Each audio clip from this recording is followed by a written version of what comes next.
Hello students, स्वागत है आप सभी का हमारे YouTube channel apex English classes में। आज के वीडियो में हमारे एग्जाम में जो प्रश्न पूछे गए हैं, जो क्वेश्चन पेपर आया है, उस पर डिस्कस करेंगे हम कि किस प्रकार के क्वेश्चन आए थे। ठीक है, तो देखते हैं और उसका आंसर क्या होगा। तो ये जो प्रश्न पुस्तिका सेट है, ये सेट कौन सा है? ये बी है। ठीक है, सभी क्वेश्चन, सभी जो पुस्तिका सेट होता है उसका क्वेश्चन समान होता है, बस नंबरिंग जो रहती है वो अलग रहती है। तो ध्यान दीजिएगा इसे। तो ये इंटरमीडिएट परीक्षा 2020 में जो कल पूछा गया आर्ट में, उसके क्वेश्चन को हम लोग डिस्कस करेंगे। ठीक है, परीक्षार्थी के लिए निर्देश है कि परीक्षार्थी OMR उत्तर पत्रक पर अपना प्रश्न पुस्तिका क्रमांक अवश्य लिखे। ठीक है, परीक्षार्थी यथासंभव अपने शब्दों में ही उत्तर दे।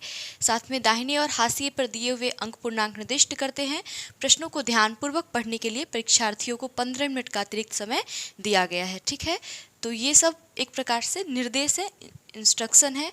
ठीक है, हम लोग सीधे क्वेश्चन पे चलते हैं कि ये खंड अ है वस्तुनिष्ठ प्रश्न, और खंड ब जो है वो क्या होता है? सब्जेक्टिव विषयनिष्ठ प्रश्न। ठीक है, तो देखते हैं प्रश्न संख्या 1 से 100 तक प्रत्येक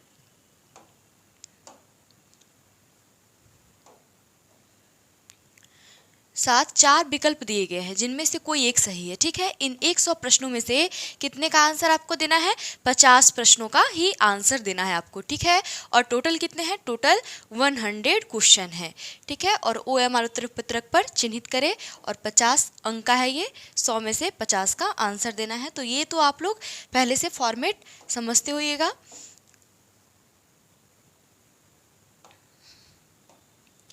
तो देखते हैं फर्स्ट क्वेश्चन को। माँ किसके भय से अपने लाल को गोद से नहीं उतारी थी? ठीक है, माँ किसके भय से अपने लाल को अर्थात अपने बेटे को, ठीक है, गोद से नहीं उतारी थी? तो शीत के डर से। और यह किस चैप्टर से क्वेश्चन आया है?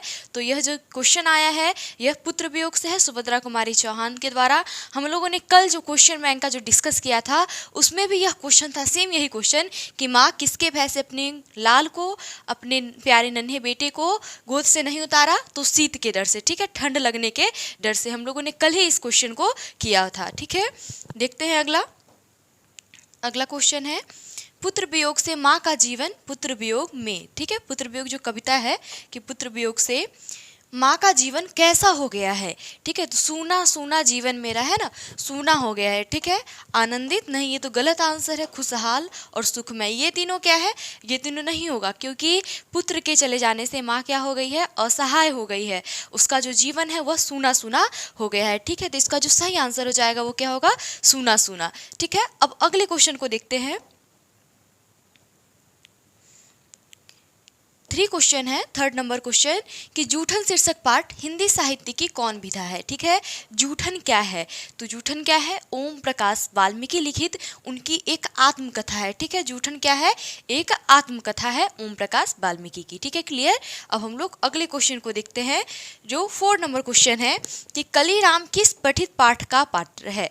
ठीक है, कलीराम जो हेड मास्टर है वह किस पठित पाठ का पात्र है? तो जूठन में। ठीक है, जूठन में जो ओम प्रकाश वाल्मीकि के जो हेड मास्टर है उनका जो क्या नाम है? उनका नाम है कलीराम। ठीक है, क्लियर। अब हम लोग अगले क्वेश्चन को देखें। 5 नंबर क्वेश्चन जो है, नामवर सिंह के ललित निबंध का क्या नाम है? ठीक है, नामवर सिंह के ललित निबंध का क्या नाम है? तो बलकम खुद, यह, और नामवर सिंह जी का क्या है? ललित निबंध है। और नामवर सिंह जो है वह किस निबंध के लेखक है? तो प्रगीत और समाज। ठीक है, तो अगले क्वेश्चन को देखते हैं। अंडे के छिलके के रचनाकार का क्या नाम है? अंडे के छिलके, यह मोहन राकेश। ठीक है, इसके जो रचनाकार है वो कौन है? मोहन राकेश। और अगर बात करें कि मोहन राकेश की कौन सी रचना हमारे पाठ्य पुस्तक में है, तो सिपाही की माँ। ठीक है, कौन सी रचना है? सिपाही की माँ। और साथ में सिपाही की माँ जो है वह अंडे के छिलके तथा अन्य एकांकी से ही लिया गया है, एकांकी संग्रह से। ठीक है, क्लियर। तो ये अंडे के छिलके रचनाकार का क्या नाम है? मोहन राकेश। अगले क्वेश्चन को देखते हैं। 7 नंबर जो क्वेश्चन है हमारा, कलर्क की मौत के लेखक कौन है? ठीक है, कलर्क की मौत, जो 3 जो पढ़ने वाला दिया गया है हमारे पाठ्य पुस्तक के जो लास्ट में, उसी से ये क्वेश्चन आया है कि कलर्क के मौत के लेखक का क्या नाम है? तो ये अंतोन चेखव। ठीक है, अगले क्वेश्चन को देखते हैं। ज्ञानेंद्रपति के माता पिता का नाम क्या है? ठीक है, तो ज्ञानेंद्रपति के माता पिता का क्या नाम है? सरला देवी एवं देवेंद्र प्रसाद चौबे। इसका जो सही आंसर हो जाएगा वो क्या होगा, सरला देवी एवं देवेंद्र प्रसाद चौबे, ये इसका सही आंसर होगा। ठीक है, रघुवीर सहाय के पिता क्या थे? ठीक है, रघुवीर सहाय के जो पिता थे वह क्या थे, तो वह एक शिक्षक थे। ठीक है, वह क्या थे, एक शिक्षक थे। अब अगले क्वेश्चन को देखते हैं, 10 नंबर जो क्वेश्चन है, डरा हुआ मन बेमन जिसका बाजा रोज बजाता है, यह पंक्ति किस शीर्षक कविता से है? ठीक है, डरा हुआ मन बेमन जिसका बाजा रोज बजाता है, यह पंक्ति किस शीर्षक कविता की है? तो यह जो है यह अधिनायक से लिया गया है। ठीक है, अधिनायक के जो रचिता है वह कौन है, रघुवीर सहाय, और उसमें उन्होंने एक आम जनता की मनोदशा का वर्णन किया है। ठीक है, तो डरा हुआ मन बेमन जिसका बाजा रोज बजाता है, यह अधिनायक की पंक्ति है। ठीक है, अगला है तांबा। हम लोगों ने संज्ञा सर्वनाम ये सब पढ़ा था, उसमें हमने बताया था कि सोना चांदी ये सब क्या है, ये सब द्रव्यवाचक है जिसे गना नहीं जा सकता है, नापा या तौला जाए उसे हम द्रव्यवाचक संज्ञा की श्रेणी में रखते हैं। ठीक है, तो तांबा शब्द कौन सा संज्ञा है, द्रव्यवाचक संज्ञा, तो इसका जो सही आंसर हो जाएगा वो क्या होगा, द्रव्यवाचक। क्लियर। अब अगले क्वेश्चन को देखें, राज्यपाल शब्द कौन संज्ञा है? ठीक है, राज्यपाल, देखिए राज्यपाल जो होता है तो प्रत्येक राज्य का राज्यपाल है। ठीक है, कोई एक आदमी को हम राज्यपाल नहीं कह सकते, क्योंकि राज्यपाल जो है अनेक राज्यपाल हो सकते हैं, कोई एक खास आदमी नहीं है राज्यपाल। ठीक है, क्योंकि सभी राज्य में राज्यपाल होते हैं। ठीक है, राज्यपाल, मुख्यमंत्री, ठीक है, प्रधानमंत्री, ये सब क्या है, इस सबको हम जातिवाचक की श्रेणी में रखते हैं। ठीक है, क्योंकि राज्यपाल कहने से सभी राज्य के राज्यपाल का बोध होता है। ठीक है, अगर किसी खास राज्य के राज्यपाल के बारे में अगर हम बताना होता है तो उस राज्य के राज्यपाल, जैसे कि उड़ीसा के राज्यपाल ऐसे बोलते हैं। ठीक है, और नहीं तो उनका नाम, तो वो व्यक्तिवाचक में आएगा, और ये जो बोले हम राज्यपाल तो ये जातिवाचक है। क्लियर। सूरदास शब्द कौन संज्ञा है? ठीक है, सूरदास जो एक नाम है, एक खास व्यक्ति का नाम है सूरदास। ठीक है, जो कि हमारे पाठ्यपुस्तक में एक कवि भी है, उनकी एक रचना भी है हमारे पाठ्यपुस्तक में, सूरदास के पद। तो सूरदास शब्द कौन सी संज्ञा है? तो ये एक व्यक्तिवाचक संज्ञा है। हम लोगों ने संज्ञा में अच्छे तरीके से इसके 5 भेदों का डिफिनीशन के साथ उसके प्रश्न को भी देखा था और अच्छे से सोल्व किया था। तो उम्मीद है ये सब क्वेश्चन जो है आपसे आराम से बन गया होगा, कोई प्रॉब्लम नहीं हुआ होगा। ठीक है, अगले क्वेश्चन को देखते हैं, कवि श्रेष्ठ शब्द में कौन सा समास है? ठीक है, देखिए हमने क्या बोला था कि तत्पुरुष समास जो होता है उसमें क्या होता है, कारक चिन्ह लुप्त होता है। कवि श्रेष्ठ का मतलब क्या होता है, कवियों में श्रेष्ठ। ठीक है, कवि श्रेष्ठ हम किसे कहेंगे, कवियों में जो श्रेष्ठ होता है उसे हम कवि श्रेष्ठ कहेंगे। क्लियर। तो देखिए कवियों में श्रेष्ठ हम किसे कहेंगे, कवियों में श्रेष्ठ। ठीक है, तो इसमें जो में है यह क्या है, कारक चिन्ह है। अधिकरण का कारक चिन्ह क्या होता है, में पर। ठीक है, अधिकरण में पर, तो ये जो है कवियों में श्रेष्ठ, ये क्या हो जाएगा, तत्पुरुष समास, क्योंकि इसमें जो में है ये कारक चिन्ह जो है वह क्या है, लुप्त है। ठीक है, तो तत्पुरुष समास हो जाएगा। हम लोगों ने काफ़ी डिफिनीशन के साथ काफ़ी एग्जाम्पल भी किया था, तत्पुरुष, कर्मधारय, द्विगु, द्वंद्व, इस सभी समास का। ठीक है, तो आप लोग को इसमें परेशानी नहीं हुई होगी। अगले क्वेश्चन को देखें, चक्रपाणी शब्द कौन सा समास है, जिसके हाथ में चक्र हो? ठीक है, पानी अर्थात हाथ और चक्र। ठीक है, इन सभी क्वेश्चन को हम लोगों ने देखा था, चक्रपाणी, ठीक है, वीणा पानी, गजानन, दशानन, यह सब कौन सा समास है, तो ये सब बहुव्रीहि समास है। चक्रपाणी जिसके हाथ में चक्र हो तो वह कौन है, विष्णु भगवान है, तो यह बहुव्रीहि समास का उदाहरण होगा। क्लियर। अगले क्वेश्चन को देखते हैं, आजन्म शब्द कौन सा समास है? ठीक है, आजन्म 60 नंबर क्वेश्चन है। देखिए आजन्म हमने क्या बोला था कि जिस समास के पहले आ लगा हो, प्रति लगा हो, ठीक है, अ लगा हो, नहीं और नहीं, अव्यय शब्द यथा लगा हो, ठीक है, यथा लगा हो, ठीक है, यह सब जो है यह किस समास के अंतर्गत आते हैं, ये सब अव्ययभाव समास के अंतर्गत आते हैं। ठीक है, क्लियर। तो आजन्म शब्द में कौन सा समास हो जाएगा, अव्ययभाव। ठीक है, अगले क्वेश्चन को देखते हैं 70 नंबर क्वेश्चन। हाथ पैर शब्द कौन सा समास है? देखिए हाथ पैर, हमने क्या बोला था, बीच में क्या होता है, योजक चिन्ह होता है। ठीक है, बीच में क्या होता है, योजक चिन्ह। इसमें क्या है, बीच में योजक चिन्ह है। ठीक है, हाथ पैर एक दूसरे के विपरीतार्थक है और दोनों सार्थक शब्द है, तो यह कौन सा समास हो जाएगा, यह द्वंद्व समास का उदाहरण होगा। ठीक है, अगले क्वेश्चन को देखते हैं। सफल शब्द का विलोम शब्द क्या है? सफल, सफल का क्या हो जाएगा, विफल। ठीक है, सफल का विलोम क्या हो जाएगा, विफल। अगले क्वेश्चन को देखते हैं 19 नंबर क्वेश्चन। प्रशंसा शब्द का विलोम शब्द क्या है? प्रशंसा। ठीक है, प्रशंसा शब्द का विलोम शब्द क्या हो जाएगा, निंदा। ठीक है, अगर हम किसी की प्रशंसा करते हैं और कोई निंदा कर रहा है तो क्या एक विलोम है, एक प्रकार से क्या है, विपरीतार्थक है, तो प्रशंसा शब्द का क्या हो जाएगा, विलोम, निंदा। ठीक है, अगले क्वेश्चन को देखते हैं 20 नंबर क्वेश्चन जो है, पीठ दिखाना मुहावरे का अर्थ क्या है? कहते हैं ना, उसने युद्ध में पीठ दिखा दिया, अर्थात हारकर भाग गया। ठीक है, हारकर भाग जाना।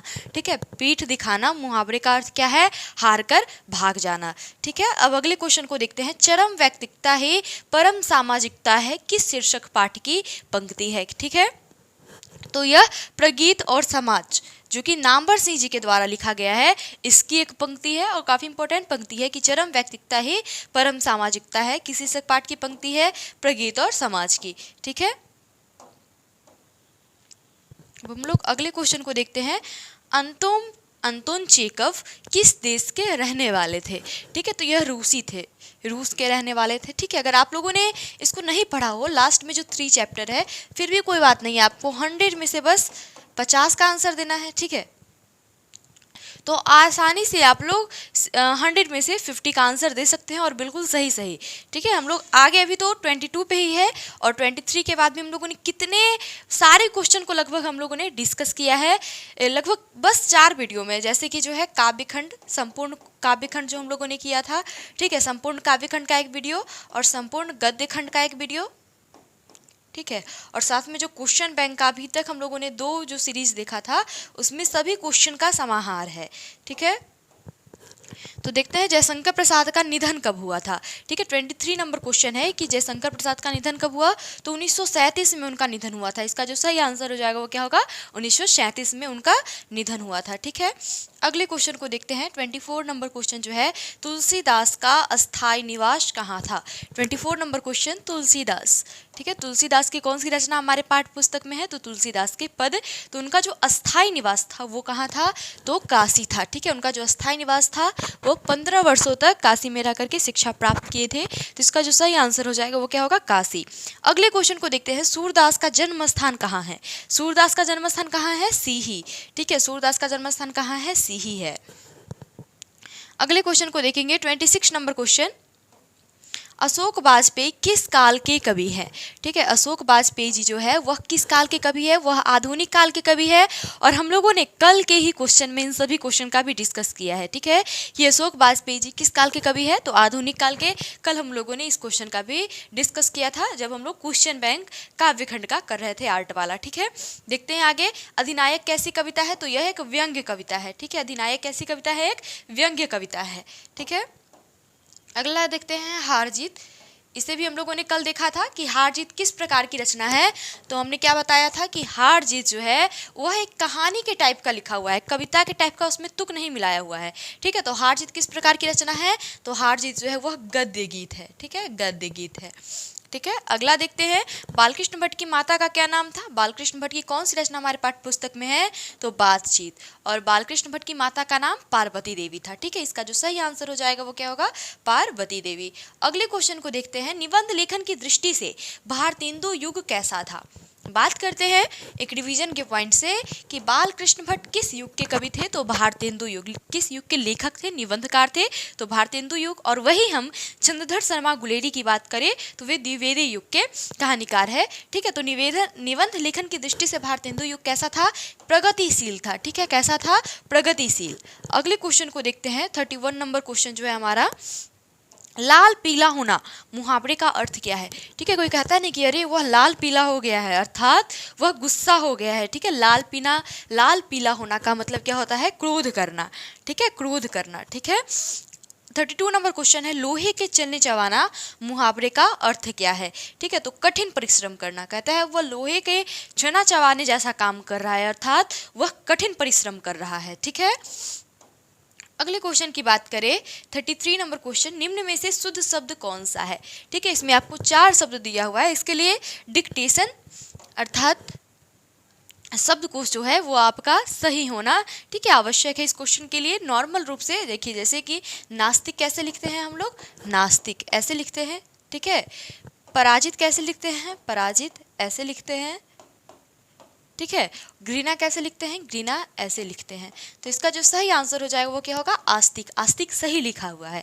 ठीक है, अगला क्वेश्चन देखें, 34 नंबर क्वेश्चन है, लड़ाका शब्द में प्रत्यय क्या है? ठीक है, लड़ाका, तो हमने क्या देखा था कि पहले जो होना चाहिए वह एक सार्थक शब्द होना चाहिए। देखिए, अगर लड़ा हम बोले, लड़ा एक सार्थक शब्द है? नहीं, लड़ एक सार्थक शब्द है। लड़ क्या है, एक सार्थक शब्द है। तो लड़ अगर निकाल दिए तो इसमें क्या है, एक आकार की मात्रा है। ठीक है, आकार की मात्रा है, और ये क्या है, का। ठीक है, तो लड़ जोड़ आका, लड़ा का, तो आका, इसमें प्रत्यय क्या हो जाएगा, आका। क्लियर? देखिए, इस प्रकार से हम लोगों ने प्रत्यय के वीडियो में भी इसे समझा था आसानी से। ठीक है, तो लड़ाका शब्द में क्या प्रत्यय है, लड़ाका। ठीक है, आका, आका प्रत्यय है लड़ाका शब्द में। अगला देखते हैं, चचेरा शब्द में प्रत्यय क्या है? चचेरा शब्द में प्रत्यय क्या है, तो एरा। ठीक है, चचेरा शब्द में प्रत्यय क्या है, एरा। इस क्वेश्चन को भी हम लोगों ने प्रत्यय के क्वेश्चन में देखा था। ठीक है, जब हम प्रत्यय का क्वेश्चन कर रहे थे कंसेप्ट के साथ, तो उसमें चचेरा ये क्वेश्चन भी आया था कि चचेरा शब्द में प्रत्यय क्या है, तो एरा इसका सही आंसर होगा। ठीक है, टिकाऊ शब्द में प्रत्यय क्या है, टिक। देखिए, इसमें क्या होना चाहिए, एक सार्थक शब्द होना चाहिए। प्रत्यय, प्रत्यय अर्थात एक सार्थक शब्द के बाद जो कुछ नया शब्द बन करके एक नया सार्थक शब्द बनाता है, उसे क्या कहा जाता है, प्रत्यय कहा जाता है। ठीक है, तो देखिए यहाँ पे टिक, टिक क्या है, एक, देखिए टीका, टीका एक सार्थक शब्द है? नहीं। देखिए, ये वाला जो टीका रहता है वो ये एक सार्थक शब्द है, लेकिन ये जो टीका है ये सार्थक शब्द नहीं है। तो देखिए, टिक, टिक। ठीक है, इसमें आकार की मात्रा बच गया, आ और ओ, ऊ। ठीक है, तो टिक जोड़ आउ, टिकाऊ, तो आउ क्या हो जाएगा, इसमें प्रत्यय हो जाएगा। तो इसका जो सही आंसर हो जाएगा वो क्या होगा, आउ। ठीक है, अगला देखते हैं, पराकाष्ठा शब्द में उपसर्ग है। देखिए, काष्ठा, काष्ठा एक शब्द है। ठीक है, काष्ठा क्या है, इस क्वेश्चन को भी हम लोगों ने देखा था कि काष्ठा क्या है, एक सार्थक शब्द है, और इसमें आगे क्या लगा हुआ है, परा। तो इसका जो सही आंसर हो जाएगा वो क्या होगा, परा उपसर्ग हो जाएगा। क्लियर? अगले क्वेश्चन को देखते हैं, निराहार। निराहार शब्द में उपसर्ग क्या है? ध्यान दीजिएगा, इसमें जो ये है, इसमें एक में र हलंत नहीं है। ठीक है, और इसमें एक में र हलंत है। तो निराहार की बात करें तो देखिए, निर जोड़ आहार, एक आहार निकलना चाहिए। ठीक है, तो अगर निर ये हलंत होगा तभी तो आकार की मात्रा निकलेगी इसमें से। ठीक है, तो निर, निर जोड़ आहार। ठीक है, मतलब बिना आहार के, बिना निर जोड़ आहार, तो ये इसका जो सही आंसर हो जाएगा वो क्या होगा, ये हलंत र वाला होगा, निर। ठीक है, क्लियर? अगले क्वेश्चन को देखते हैं, दुर्बल। दुर्बल शब्द में क्या उपसर्ग है? ठीक है, दुर्बल, तो दुर्बल में पहले देखेंगे कि पीछे से एक सार्थक शब्द निकलना चाहिए, तो बल, बल क्या है, एक सार्थक शब्द है। ठीक है, तो आगे इसमें क्या लगा हुआ है, आगे जो लगा हुआ है वो क्या है, दूर लगा हुआ है। ठीक है, तो इसका जो सही आंसर हो जाएगा वो क्या होगा, दूर। ठीक है, देखते हैं अगले क्वेश्चन को, हिंदी में पदबंध कितने हैं? ठीक है, तो हिंदी में 5 पदबंध होते हैं, संज्ञा, सर्वनाम, विशेषण, क्रिया और क्रिया विशेषण। ठीक है, तो 5 पदबंध होते हैं हिंदी में, तो इसका जो सही आंसर हो जाएगा वो क्या होगा, 5।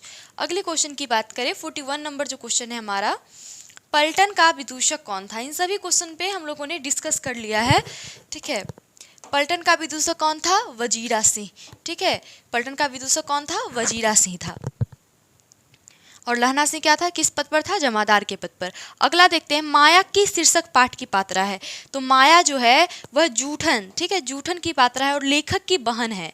ठीक है, लेखक ओम प्रकाश वाल्मीकि जो है उनकी बहन है माया। ठीक है, तो इसका जो सही आंसर हो जाएगा वो क्या होगा, जूठन। जूठन की पात्रा है माया और ओम प्रकाश वाल्मीकि की बहन है वो। ठीक है, क्लियर? अगले क्वेश्चन को देखते हैं, परमात्मा आपको सुखी रहे रखे, यह कथन किसका है? देखिए, परमात्मा आपको सुखी रहे, जो दो ईसाई लड़की आई थी बर्मा से, वो जब चावल और दाल मांग रही थी, ठीक है। तो जब दिया गया विष्णु के द्वारा तो वह क्या बोली कि परमात्मा आपको सुखी रखे। तो इसका जो सही आंसर हो जाएगा वो क्या होगा, आगंतुक लड़की, ठीक है। अगला देखते हैं, सिपाही की माँ शीर्षक एकांकी किस संकलन का अंग है। तो अंडे के छिलके तथा अन्य एकांकी से लिया गया है ये। इसका जो सही आंसर हो जाएगा वो क्या होगा, अंडे के छिलके तथा अन्य एकांकी। अगला देखते हैं, अशोक वाजपेयी ने राज्य की सेवा किस रूप में की, ठीक है। अशोक वाजपेयी ने राज्य की जो सेवा है वह किस रूप में की, तो वो भारतीय प्रशासनिक सेवा के रूप में की है, ठीक है, अशोक वाजपेयी जी।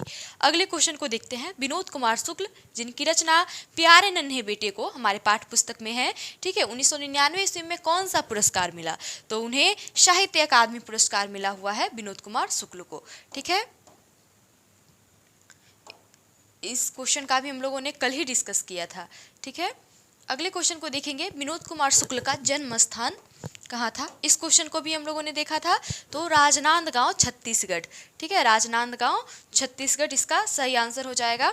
और साथ में रघुवीर सहाय का हम लोगों ने देखा, तो आगे ये देखिए रघुवीर सहाय का भी है। कल हम लोगों ने रघुवीर सहाय के जन्मस्थल की भी चर्चा की थी और उसका भी क्वेश्चन देखा था हम लोगों ने कि रघुवीर सहाय का जन्मस्थल कहाँ है, ठीक है। तो ये लखनऊ उत्तर प्रदेश, ठीक है। हमारा जो ऑप्शन था वो बस लखनऊ था, और लखनऊ में क्या, लखनऊ कहाँ है, तो उत्तर प्रदेश में है। तो इसका जो सही आंसर हो जाएगा वो क्या होगा, लखनऊ उत्तर प्रदेश, रघुवीर सहाय का जन्मस्थल, ठीक है। अगले क्वेश्चन को देखते हैं, रघुवीर सहाय को उनकी किस कृति पर साहित्य अकादमी पुरस्कार मिला, ठीक है।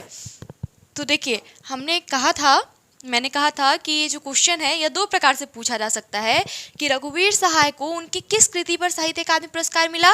तो लोग भूल गए हैं, ठीक है, लोग भूल गए हैं, ठीक है। और रघुवीर सहाय को लोग भूल गए हैं पर कौन सा पुरस्कार मिला है, तो साहित्य अकादमी पुरस्कार। इस दोनों टाइप से आपसे क्वेश्चन पूछा जा सकता है, ठीक है। तो इस प्रकार से क्वेश्चन पूछा गया आपसे। अगला देखते हैं, मुक्तिबोध ने MA किस विषय से किया, तो हिंदी से किया था। गजानन मानव मुक्तिबोध जिनकी जो रचना है हमारे पाठ्य पुस्तक में वो कौन सी है, जन जन का चेहरा एक, ठीक है, यह गजानन मानव मुक्तिबोध की रचना है। तो ये जो MA विषय से उन्होंने हिंदी में, ठीक है, MA नहीं, हिंदी विषय से MA किया था गजानन मानव मुक्तिबोध ने। अगले क्वेश्चन को देखते हैं, देश पर मर मिटने वाले लोग कौन पदबंध है। देखिए देश क्या है, संज्ञा है, ठीक है, देश क्या है, संज्ञा है। तो देश पर मर मिटने वाले लोग कौन पदबंध है, तो संज्ञा पदबंध है, ठीक है। कौन सा पदबंध है, संज्ञा पदबंध है। अगले क्वेश्चन को देखते हैं, बादल घिरे और मयूर नाचने लगे, ठीक है, और क्या है, एक जोड़ रहा है, ठीक है, ये तो संयुक्त वाक्य है, ठीक है। क्या, बादल घिरे और मयूर नाचने लगे, कौन वाक्य है, तो यह संयुक्त वाक्य का उदाहरण है। इसका जो सही आंसर हो जाएगा वो क्या होगा, संयुक्त वाक्य, ठीक है। 53 नंबर क्वेश्चन पे चलते हैं हम लोग। ग का उच्चारण स्थान क्या है। देखिए हम लोगों ने उच्चारण स्थान का एक छोटा सा वीडियो देखा था, ठीक है, लगभग 10-15 मिनट का वो रहा होगा।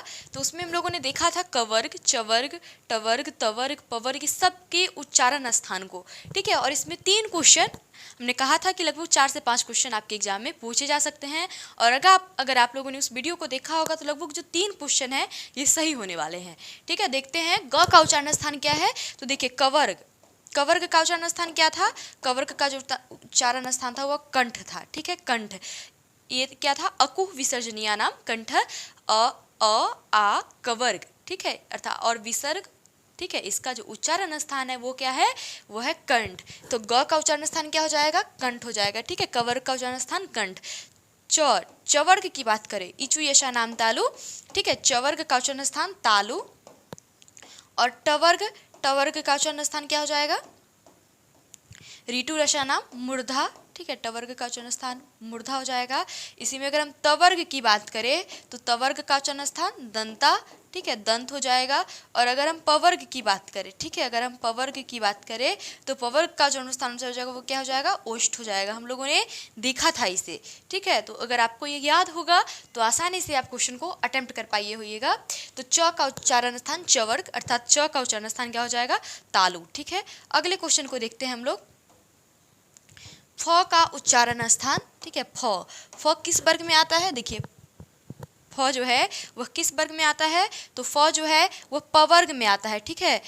ये पवर्ग में आ रहा है तो ओष्ठ, ठीक है। इसका जो उच्चारण आसान हो जाएगा वो क्या हो जाएगा, ओष्ठ। इसका जो सही आंसर हो जाएगा वो ओष्ठ हो जाएगा। अगला देखते हैं गुरुपदेश शब्द का संधि विच्छेद क्या है। हम लोगों ने संधि का जो वीडियो देखा था उसमें हम लोगों ने सेम इसी एग्जाम्पल को देखा था कि गुरुपदेश का संधि विच्छेद क्या होगा। देखिए यहाँ पे गुरु, देखिए हमने क्या देखा था स्वर संधि में कि दीर्घ संधि में, ठीक है, दीर्घ स्वर का जो भेद था दीर्घ स्वर संधि, ठीक है। उसमें हम लोगों ने देखा कि हर्षु जो हर्षु क्या हो जाता है, दीर्घु हो जाता है। तो यहाँ पे देखिए गुरु उपदेश है तो इसमें दीर्घु है, ठीक है, गुरु उपदेश, ठीक है।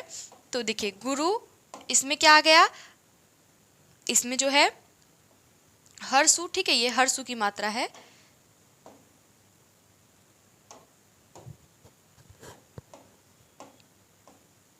गुरु जोड़, देखिए इसमें से ऊ निकल गया उपदेश, ठीक है। तो ये इसमें का हर्ष ऊ और इसमें का हर्ष ऊ मिलकर के दीर्घ ऊ बना दिया हुआ है, यही ये दीर्घ ऊ। गुरु उपदेश का संधि विच्छेद क्या हो जाएगा, गुरु जोड़ उपदेश, ठीक है। अगले क्वेश्चन पे बात करें हताहत। हताहत शब्द का संधि विच्छेद क्या हो जाएगा, ठीक है। हताहत, ठीक है, ये क्या है, हताहत, ठीक है। हताहत, देखिए हत जोड़ आहत, ठीक है। हताहत का संधि विच्छेद क्या हो जाएगा, हत जोड़ आहत, हताहत। यहाँ पे अ निकल गया, ठीक है, इसमें से क्या निकल गया आपका, अ निकल गया और अ जोड़ आ क्या हो जाता है, आ की मात्रा ही बन जाती है, ठीक है। तो अ जोड़ आ हो जाता है, तो हत जोड़ आहत हताहत, ठीक है। इसका जो सही आंसर हो जाएगा वो क्या होगा, हताहत। अगले क्वेश्चन को देखते हैं।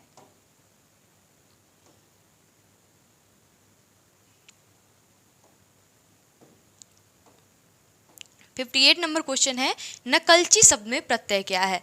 हमने क्या पढ़ा था प्रत्यय में कि पहला जो शब्द हो वह क्या हो, सार्थक हो, ठीक है। तो नकलची, देखिए नकलची, नकलची में क्या है, नकल, नकल एक सार्थक शब्द है पहले, ठीक है। नकल क्या है, एक सार्थक शब्द है और इसमें जो प्रत्यय लगा है बाद में वो क्या है, ची, ठीक है। इसका जो सही आंसर हो जाएगा वो क्या होगा, ची। नकलची में शब्द में प्रत्यय क्या हो जाएगा, ची, ठीक है। अगले क्वेश्चन को देखते हैं, निम्न में से शुद्ध शब्द कौन है। देखिए शुद्ध शब्द कैसे, वाल्मीकि, ये तो है ही शुद्ध शब्द, लेकिन इस शब्द का शुद्ध शब्द क्या होगा वो हम आपको लिख करके बता देते हैं जिससे कन्फ्यूजन दूर हो, ठीक है। अभिनेत्री हम ऐसे लिखते हैं, ठीक है, अभिनेत्री ऐसे लिखते हैं। साहित्य, साहित्य में हर्ष ई होता है, ठीक है, साहित्य। और संविधान की बात करें तो संविधान में भी हर्षी होता है, संविधान, ठीक है, क्लियर। तो इसका जो सही आंसर हो जाएगा वो क्या होगा, वाल्मीकि, सही लिखा हुआ है। नायक शब्द का अगला क्वेश्चन है, नायक शब्द का स्त्रीलिंग रूप क्या होगा। नायक, नायक क्या है, पुल्लिंग शब्द है, उसका जो स्त्रीलिंग है वह क्या होगा, वह हो जाएगा नायिका, ठीक है, वह क्या हो जाएगा, नायिका। अगला क्वेश्चन है 61 नंबर क्वेश्चन, बोधा सिंह के पिता का क्या नाम था, ठीक है। बोधा सिंह के पिता का क्या नाम था, तो बोधा सिंह के पिता का क्या नाम था, हजारा सिंह, सूबेदार हजारा सिंह, ठीक है। बोधा सिंह के जो पिता थे हजारा सिंह, वो किस पद पर थे, सूबेदार के पद पर थे, ठीक है। लहना सिंह की बात करें तो लहना सिंह क्या थे, जमादार के पद पर, वजीरा सिंह पलटन का विदूषक, ठीक है, क्लियर। तो अगले क्वेश्चन को हम देखते हैं, एक अकलिया किसी कितने के बराबर होता है, तो यह 1.25 लाख सिक्के के बराबर होता है, ठीक है। इसका जो सही आंसर हो जाएगा वो क्या होगा, 1.25 लाख। ये उसने कहा था कहानी का क्वेश्चन है। अगले क्वेश्चन को देखते हैं, छात्र आंदोलन का नेतृत्व स्वीकार करते समय जयप्रकाश नारायण की स्थिति कैसी थी, ठीक है। तो उनकी जो स्थिति थी वो क्या थी, बुढ़ापा और बीमारी से ग्रसित थी, बुढ़ापा और बीमारी इसका सही आंसर होगा। दल विहीन लोकतंत्र किसका मूल उद्देश्य है, तो मार्क्सवाद तथा लेनिनवाद। इन सभी क्वेश्चन को हम लोगों ने किया है काव्यखंड में, गद्यखंड में देखा है। अगले क्वेश्चन को देखते हैं, प्रिंस क्रोपोटकिन किस विषय के विद्वान थे, तो अर्थशास्त्र के, ठीक है। प्रिंस क्रोपोटकिन जो है वह किसके विद्वान है, तो अर्थशास्त्र के, ठीक है। 66 नंबर क्वेश्चन है, कौवा जो है पेड़ पर बैठा है, किस कारक का उदाहरण है, कौवा पेड़ पर बैठा है। तो देखिए अधिकरण, कर्ता ने कर्म को करण से, देखिए अधिकरण, कर्ता ने कर्म को करण से संप्रदान का को के लिए ठीक है, अपादान से, अधिकरण में पर, संबोधन हे रे अरे अजी, ठीक है, तो अधिकरण जो है में पर, ठीक है, अधिकरण क्या है में पर, तो इसका जो सही आंसर हो जाएगा वो क्या होगा, पर है। कौआ पेड़ पर बैठा है, कौआ जो है वो पेड़ पर बैठा है, पर क्या है, अधिकरण का ची है में पर, तो इसका जो सही आंसर हो जाएगा वो क्या होगा, अधिकरण। हम लोगों ने कारक में भी इसको देखा था, कारक के प्रश्न में। अगला देखते हैं 67, ठीक है, कि हे भगवान इस गरीब की रक्षा कर, किस कारक का उदाहरण है, हे भगवान, हे रे अरे, ये सब किस में आता है, हे रे अरे, ये सब संबोधन में आता है, ठीक है, किस में आता है, संबोधन में, तो इसका जो सही आंसर हो जाएगा वो क्या होगा, संबोधन, ठीक है, संबोधन कारक का उदाहरण है।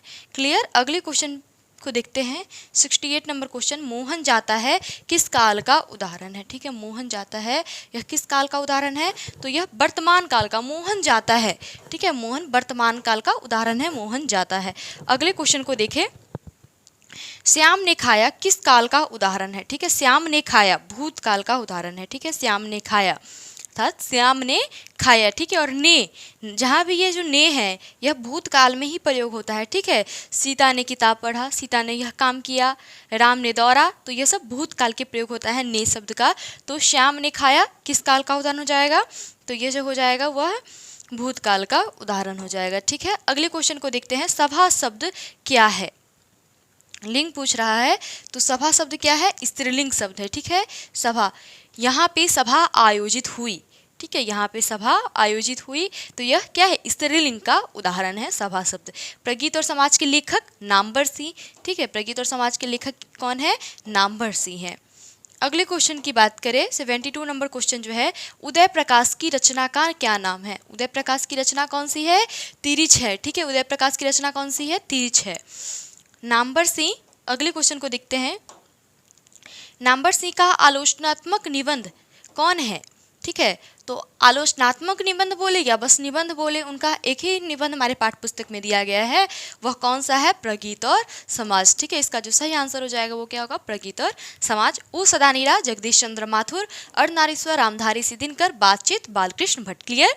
अगले क्वेश्चन को देखते हैं, जयप्रकाश नारायण की रचना का क्या नाम है, तो जयप्रकाश नारायण की जो रचना है संपूर्ण क्रांति है, यह 5 जून 1974 को पटना के गांधी मैदान में उनका एक दिया गया भाषण है, जो कि संपूर्ण क्रांति के नाम से यहाँ पे दिया गया है, ठीक है।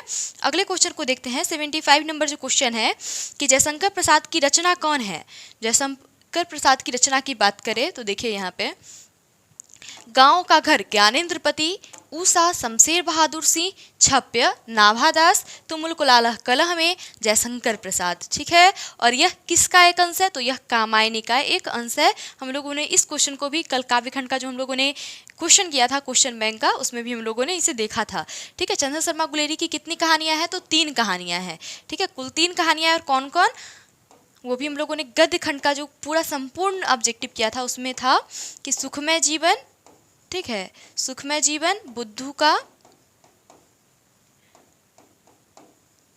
कांटा, ठीक है, और साथ में एक और है उसने कहा था, ठीक है, तीसरा जो है वह क्या है, उसने कहा था। क्लियर। तो अब हम लोग अगले क्वेश्चन को देखते हैं, बालकृष्ण भट्ट किस काल के रचनाकार है। देखिए ये क्वेश्चन भी आया है कि बालकृष्ण भट्ट जो है वह किस काल के रचनाकार है। अगर चंद्र शर्मा गुलेरी की बात करें, हमने कितनी बार दोहराया भी था कि अगर चंद्र शर्मा गुलेरी की बात करें तो वह द्विवेदी युग, और अगर बालकृष्ण भट्ट की बात करें तो वह भारतेंदु युग के रचनाकार है। इसका जो सही आंसर हो जाएगा वो क्या होगा, भारतेंदु युग। बातचीत के जरिए भाप बनकर क्या बाहर निकल जाता है, तो मवाद या धुआं, ठीक है। इन सभी क्वेश्चन को हम लोगों ने गद्य खंड, ठीक है, गद्य खंड के नाम से जो एक वीडियो था, संपूर्ण ऑब्जेक्टिव जो उसमें था, ठीक है, पूरा VVI ऑब्जेक्टिव पूरे चैप्टर से लिया गया था, जो कि हमारे गद्य खंड में 13 चैप्टर है। उन सभी में सभी क्वेश्चन को हम लोगों ने देखा था चैप्टर वाइज चैप्टर, उसमें लगभग 9-10 क्वेश्चन जो थे सभी चैप्टर से वो इम्पोर्टेंट थे और लिया गया था, ठीक है। और एक क्वेश्चन, एक वीडियो में हम लोगों ने समाहित करके उसे देखा हुआ था। ठीक है, अगले क्वेश्चन को देखते हैं। उसने कहा था शीर्षक कहानी किस वर्ष लिखी गई है? तो 1915 में, ये इसका सही आंसर होगा। अगले क्वेश्चन को देखते हैं। लहना सिंह किस देश की ओर से युद्ध कर रहा था? देखिए, किस देश से, ध्यान दीजिएगा, अगर आपसे क्वेश्चन पूछा जाए कि लहना सिंह किस देश से युद्ध कर रहा था, तो जर्मनी। और किस देश की ओर से युद्ध, किस देश की, मतलब किस देश की पार्टी से युद्ध कर रहा था, तो इसका जो सही आंसर हो जाएगा वो क्या होगा? इंग्लैंड। ठीक है, अगले क्वेश्चन को देखते हैं। निम्न में से दलित आत्मकथा, ठीक है, शीर्षक पाठ कौन है? ठीक है, दलित आत्मकथा अर्थात आत्मकथा ओम प्रकाश वाल्मीकि की आत्मकथा हमारे पाठ्य पुस्तक में दी गई है, वो कौन सी है? जूठन। इसका जो सही आंसर हो जाएगा वो क्या होगा? जूठन। अगले क्वेश्चन को देखते हैं। उसने कहा था शीर्षक कहानी में किस शहर का चित्रण है? तो यह अमृतसर का चित्रण है। ठीक है, किस शहर का चित्रण है? अमृतसर का चित्रण है। अगले क्वेश्चन को देखते हैं। 83 नंबर क्वेश्चन है। कुड़माई का क्या अर्थ होता है? ठीक है, कुड़माई का क्या अर्थ होता है? तो मंगनी। ठीक है, सेकंड चैप्टर से ये क्वेश्चन है। उसने कहा था से तेरी कुड़माई हो गई, यह प्रश्न जो है यह लड़का बार बार करता रहता है लड़की से। ठीक है, तो तेरी कुड़माई हो गई, तो कुड़माई का अर्थ क्या होता है? मंगनी।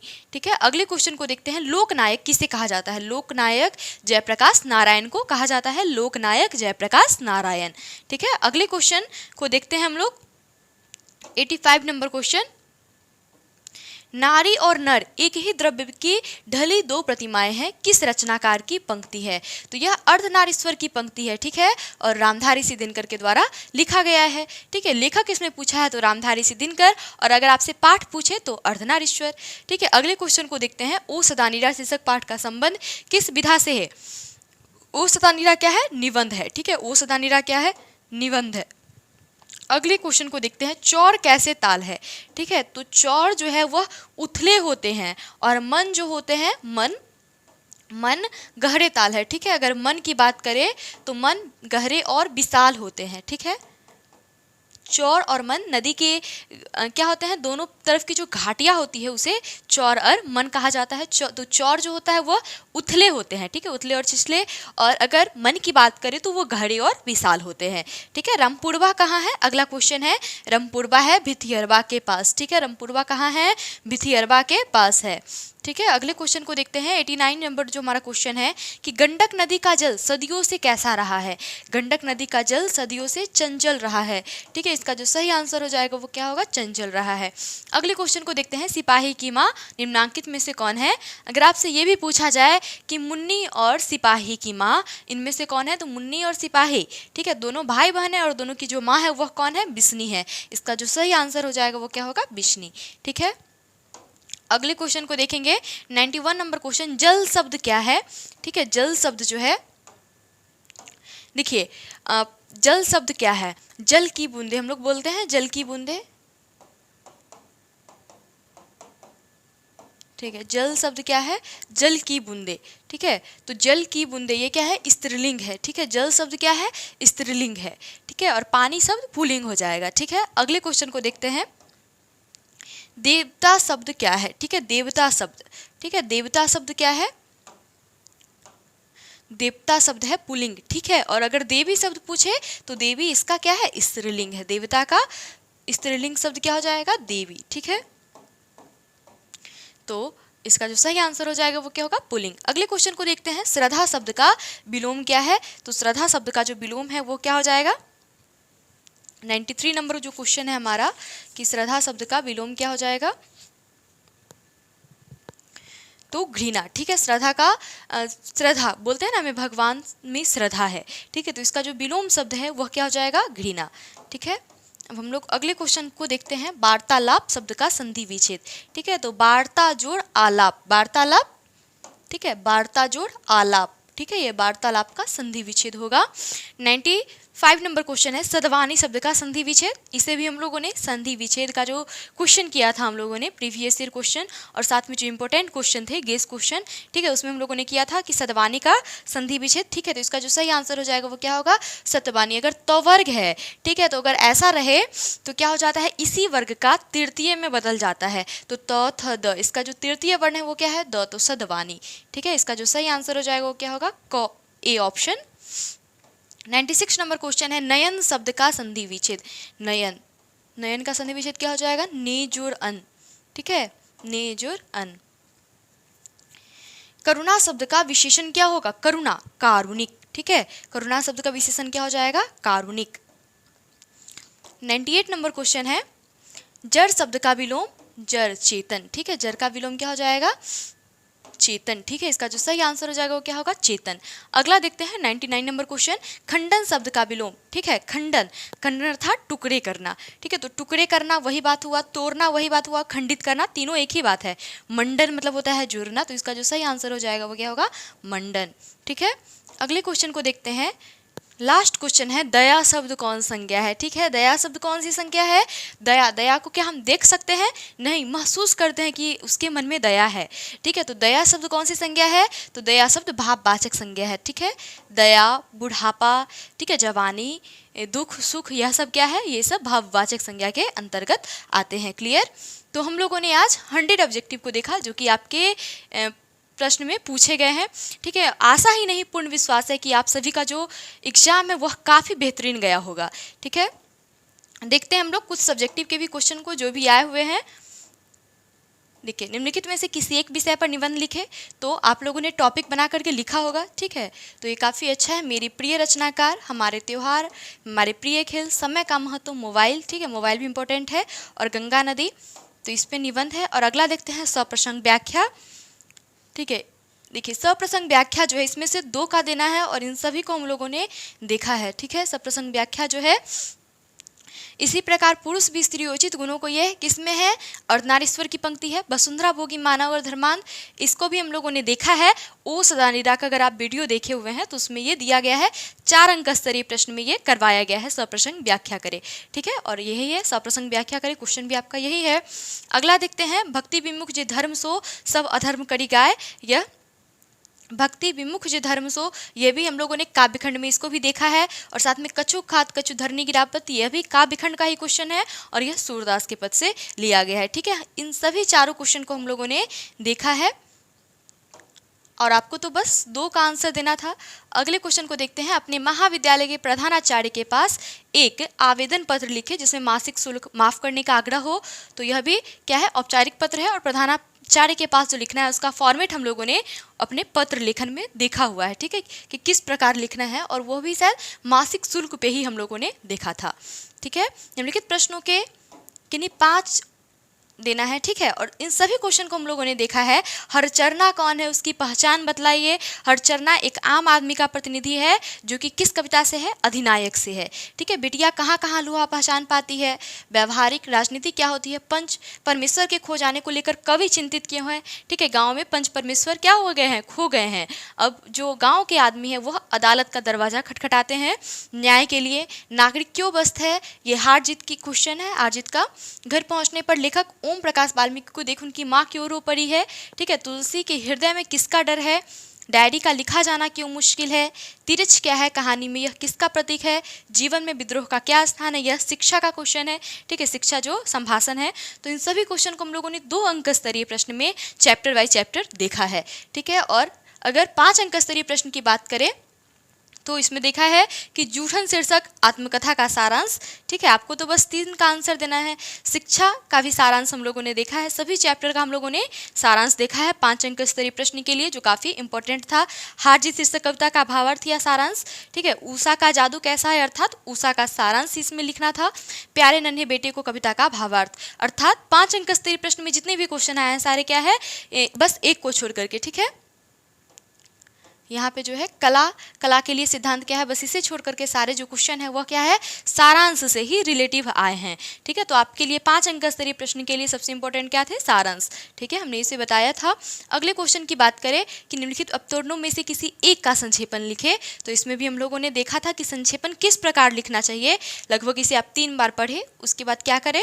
जो आपको इंपॉर्टेंट शब्द लगता है उसे आप क्या करें? रेखांकित करें, और उसके बाद जितने शब्द में इसे लिखा गया है 3 से भाग दे करके उसे संक्षेपण में लिखा जाना चाहिए। ठीक है,